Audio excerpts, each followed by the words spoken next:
प्रेम से बोले वृंदावन बिहारी लाल की जय हो। प्रेम से बोले सांवरे सरकार की जय हो। प्रेम से बोले मोर मुकुट बंसी वाले की जय हो। गुरुर्ब्रह्मा गुरुर्विष्णु गुरुर्देवो महेश्वरः गुरुर्साक्षात् परब्रह्म तस्मै श्री गुरुवे नमः। अखण्डमण्डलाकारं व्याप्तमेन चराचरं तत्पदं दर्शितं येन तस्मै श्री गुरुवे नमः।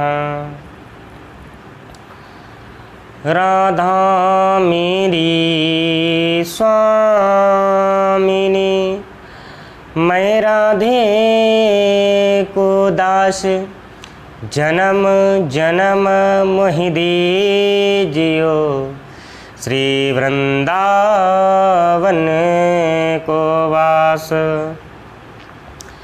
सच्चिदानंद रूपाय विश्वोत्पत्त्यादिहेतवे तापत्रय विनाशाय श्रीकृष्णाय वयं नुमः। प्रेम से बोले वृंदावन बिहारी लाल की जय हो। प्रेम से बोले राधा कृष्ण भगवान की जय हो।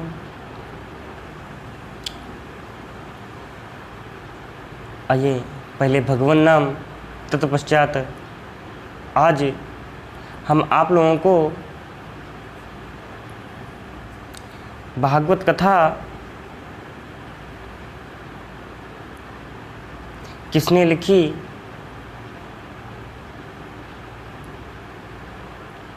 उसे आप लोगों को आज हम बताने जा रहे हैं। अगर इस कथा में कोई त्रुटि हो तो मुझे क्षमा करना।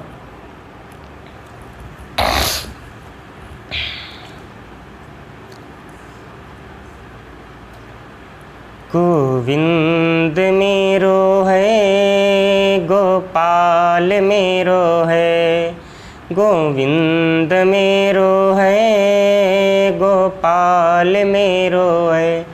जय जय श्री बांके बिहारी नंदलाल मेरो है, गोविंद मेरो है गोपाल मेरो है। जय जय श्री बांके बिहारी नंदलाल मेरो है। प्रेम से बोले वृंदावन बिहारी लाल की जय हो। भागवत कथा के भगवान इतने दयालु हैं और सरल हैं कि वे सबके साथ बात करने को तैयार रहते हैं। जबकि वे किसी विशेष भक्त के साथ ही बोलते हैं जो उनका योग भक्त होता है। बुद्धि ज्ञान और जीवन परिपक्व हो जाने के बाद ही श्री व्यास जी ने इस ग्रंथ की रचना की है। ईश्वर का स्मरण करते हुए प्रेम से इस कथा का श्रवण करो, तभी जीवन सार्थक होगा। इस का श्रवण करने वाला नास्तिक व्यक्ति भी ईश्वर में विश्वास करने लगेगा और आसक्ति को नवीन मार्गदर्शन होता है। उच्च कोटि के मुनि सुखदेव जी ने सर्वस्व त्याग दिया, परंतु वह इस कथा को नहीं छोड़ सके। वह श्री कृष्ण कथा में मस्त हो गए। यह कथा सभी प्रकार के मनुष्यों, सिद्ध आस्तिक नास्तिक पामर को जीवन दान देती है। इस कथा भागवत शास्त्र में ज्ञान योग, कर्म योग, समाज धर्म, स्त्री धर्म, आपद धर्म, राजनीति और व्यवहार आदि की बहुत सुंदर ढंग से व्याख्या की गई है। और यही एक ऐसा शास्त्र है जिसको पढ़ने अथवा श्रवण करने के पश्चात जानने के लिए कुछ शेष नहीं रहता। भागवत शास्त्र अतिशय दिव्य परिपूर्ण भगवान नारायण का साक्षात स्वरूप है।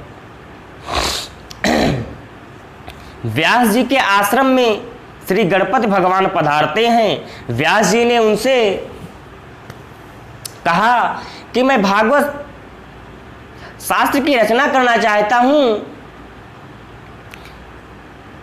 परंतु इससे कौन लिखेगा। गणपति भगवान ने खुश होकर कहा, बहुत अच्छा है, मैं यह ग्रंथ लिखने के लिए तैयार हूं, परंतु लिखने में कोई विराम नहीं आना चाहिए, क्योंकि मैं एक क्षण भी खाली नहीं बैठूंगा। गणपति जी का वाहन मूषक है, जिसका अर्थ है उद्योग। जो उद्योग करता है उसकी बुद्धि और सिद्धि दासी बन जाती है।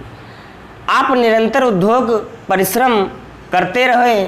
प्रत्येक कार्य शुभारंभ में विघ्नहर्ता का पूजन किया जाता है, और जिसका तात्पर्य है अपनी इंद्रियां पर विजय पाना, और गणपति जी का पूजन किया जाता है, जिसका तात्पर्य अपनी इंद्रियों पर विजय पाना। गणपति जी कहते हैं कि मैं एक क्षण भी कार्य करे बिना नहीं रह सकता, और भगवान ने व्यास जी से कहा, आपको 24 घंटे कथा कहनी होगी, कथा कहनी होगी, और उनका शुभ नहीं हो सकता। गणपति भगवान ने व्यास जी से कहा, आपको। तब व्यास जी ने कहा, ठीक है, मैं जो श्लोक कहूँगा पहले उस पर विचार करें और उसे विचार पूर्वक ही लिखें। जो श्लोक कहूँगा पहले उस पर विचार करें और उसे विचार पूर्वक ही लिखें। इस प्रकार व्यास जी बीच बीच में कठिन श्लोक बोल देते, और जब तक गणपति जी उसी श्लोक का विचार करते, उतने समय में व्यास जी अपने कार्य पर पूर्ण कर लेते थे। श्री भागवत में कई बार ऐसे प्रसंग भी आए हैं जिसका और जिनका विचार श्रोता और वक्ता दोनों को ही करना चाहिए। इस प्रसंग का तात्पर्य लक्षार्थ अभिप्राय क्या है, उस प्रसंग को द्वारा किस चीज को इशारा किया जाता है। भागवत में लिखा है कि राजा चित्रकेतु के 1 करोड़ रानियां थीं, और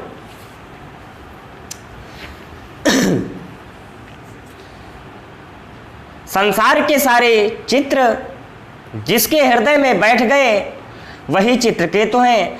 ऐसा मन जब विषयों में तन्मय लीन हो जाता है, तभी 1 करोड़ रानियों के साथ रमण करता है। अतः इसका अर्थ यह है कि हमें भी अपने हृदय में ईश्वर का चित्र चित्रित करके उसकी भक्ति में तन्मयता बनानी चाहिए, और इस भगवान भागवत शास्त्र में कहीं कहीं अतिशय युक्त अलंकार का प्रयोग किया गया है। जैसे हिरण्याक्ष के मुकुट का अग्रभाग स्वर्ग से स्पर्श करता था, और उसके शरीर से 10 दिशाएं आच्छादित थीं। कहने का आश्रय है कि लालच की कोई सीमा नहीं है, लालच की कोई सीमा नहीं है, ना ही होती है। वह दिन पर दिन वृद्धि को प्राप्त होता है। कहते हैं कि सत्कर्म और सतकथा कहने सुनने में अनेकों प्रकार के विघ्न बाधाएं उपस्थित हो जाती हैं,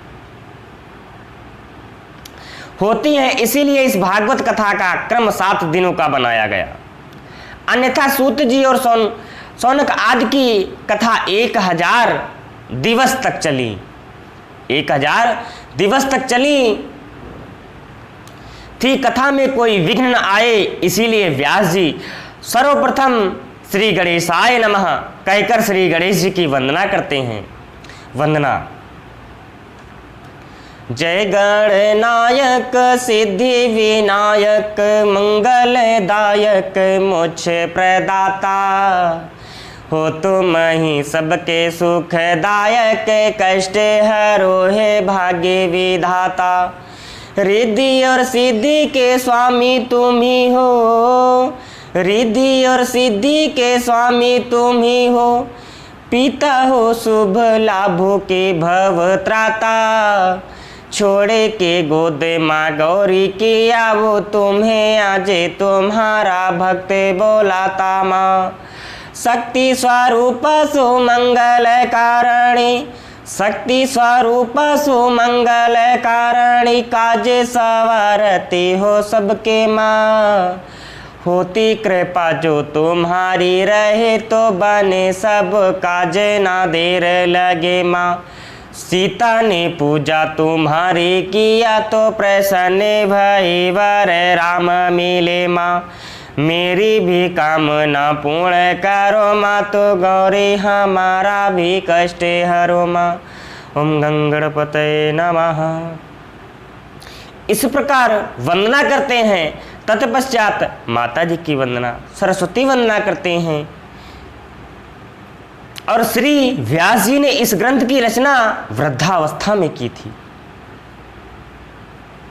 परंतु वह इस सोच में पड़ गए कि इस ग्रंथ की रचना तो मैंने कर दी, परंतु इसका विचार कैसे और प्रचार कैसे होगा। इसका प्रचार करेगा जो ग्रंथ में मैंने जगत कल्याण के लिए लिखा है। यदि वह जन मानस तक पहुंचे तो इस ग्रंथ की रचना व्यर्थ हो जाए, व्यर्थ हो जाएगी। अतः अब मैं श्री भागवत की रचना करके ईश्वर के साथ अपना संबंध स्थापित करूंगा। जो रचना करते समय प्रभु से विमुख हो गया था, मेरा हृदय जो प्रभु से विमुख हो गया था, वह ईश्वर से अपना संपर्क बनाए रखें, इसीलिए मैंने इस भागवत शास्त्र की रचना की है। यह शास्त्र प्रेम शास्त्र है। इसका प्रचार केवल वही कर सकता है जो इस जगत में परिपूर्णतः विरक्त वैरागी हो। भागवत भगवान श्री कृष्ण के अतिरिक्त और किसी से प्रेम करने वालों को इस कथा को पढ़ने और सुनने का अधिकार नहीं है। ऐसा मुझे कौन मिलेगा। संसार में वैरागी तो बहुत हैं, परंतु जो जन्म से पूर्णतः वैरागी हो ऐसा कौन है। क्यों न किसी योग पुत्र को यह ज्ञान दिया जाए जो इस जगत का कल्याण करे। ऐसा विचार करने के पश्चात वृद्धावस्था में व्यास जी के मन में पुत्र की तृष्णा उत्पन्न हुई। उन्होंने विचार किया कि भगवान शंकर वैराग्य स्वरूप हैं, भगवान शंकर वैराग्य स्वरूप हैं और शिव है। रुद्र का जन्म तो हो सकता है परंतु महारुद्र का नहीं। केवल भगवान शिव ही परब्रह्म का प्रचार कर सकते हैं। शिव जी अवतार धारण करें तो इस ग्रंथ का प्रचार हो सकता है। व्यास जी ने शंकर भगवान की आराधना की। भगवान शंकर प्रसन्न हुए और कहा, बोलो क्या मांगते हो। व्यास जी ने कहा, प्रभु जो आनंद आप समाधि में अनुभव करते हो वही आनंद इस जगत को प्रदान करने की आप घर पुत्र के रूप में पधारिए। भगवान शंकर को इस संसार में आना अच्छा नहीं लगता, अच्छा नहीं लगता, क्योंकि संसार में आते ही माया घेर लेती है। जो संसार में वास करता हो वो संसार में वास क्यों करे। व्यास जी ने कहा, प्रभु वैसे तो आपको संसार में आने की आवश्यकता नहीं है, परंतु इस संसार के अनंत जीवों का उद्धार करने के लिए आपको आना ही पड़ा। आप कृपा करिए, आप तो पूर्णतया वैरागी हैं, आपको माया कैसे प्रभावित कर सकती है। अब शिव जी ने विचार किया कि जिस प्रकार का आनंद समाधि में स्थित रहकर प्राप्त करता हूं, यदि वैसा आनंद इस जगत को प्रदान करने के लिए करूं तो मैं स्वार्थी कहलाऊंगा। अतः इस समाधि के आनंद का मुझे इस संसार में के जीवों को भी अनुभव कराना चाहिए। यही विचार करके शिव जी अवतार लेने के लिए तैयार हो गए। श्री सुखदेव जी भगवान शिव के अवतार थे, इसीलिए वे जन्म ही से ही निर्विकार और वैरागी थे। ज्ञानी पुरुष सदैव माया से दूर रहते हैं। सच्चे वैष्णव भक्त माया में भी ईश्वर का अनुभव करते हैं। श्री सुखदेव जी 16 वर्ष तक माता के गर्भ में स्थित रहकर परमात्मा का ध्यान करते रहे। श्री व्यास जी ने पूछा, तुम गर्भ से बाहर क्यों नहीं आते? श्री सुखदेव जी ने कहा, मैं इस संसार के डर से बाहर नहीं आता, क्योंकि बाहर आते ही यह माया मुझे घेर लेगी।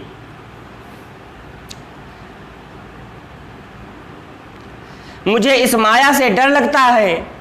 तब द्वारिकानाथ भगवान श्री कृष्ण ने उन्हें आश्वासन दिया